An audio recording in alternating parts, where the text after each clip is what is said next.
सत्ता नसताना जो सोबत असतो तो खरा निष्ठावान. महाराष्ट्राची दिशा गद्दार ठरवू शकत नाहीत उद्धव ठाकरेंचा हल्लाबोल.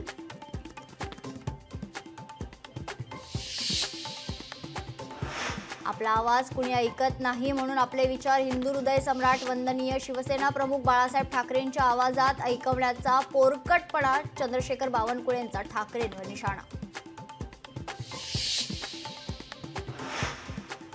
ईव्हीएम हायजॅक होतंय असं तुलसी गबाड म्हणाल्या. मोदींच्या बहिणीने हे स्वतः सांगितलं. संजय राऊतांचा मोदींना खोचक टोला. महाराष्ट्र चाललंय कुठे सर्वांनाच प्रश्न. नाशिकमध्ये निर्धार शिबिरातून आदित्य ठाकरेंचा सरकारवर निशाणा.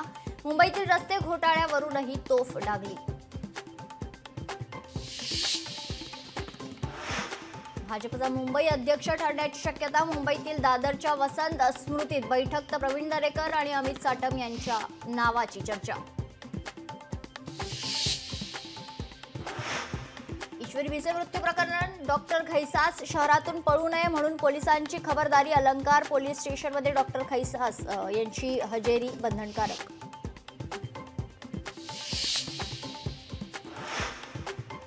पोलिस भरतीची तयारी खरं तर करणाऱ्या उमेदवारांसाठी आनंदाची बातमी. 2024-2025च्या पूर्वतयारीसाठी आज मुंबईमध्ये महत्त्वाची बैठक. रखडलेल्या भरतीचा मार्ग मोकळा होण्याची शक्यता. कुणाल कामराला अटकेपासून दिलासा मिळणार का? मुंबई हायकोर्टानं निकाल राखून ठेवला. चेन्नईला नोंदवला जाणार कामराचा जबाब.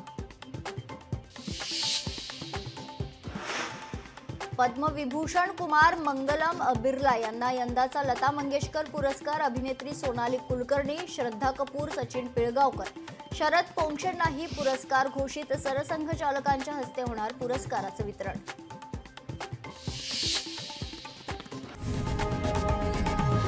लोकशाही मराठी ऐका, पहा, जागरूक रहा.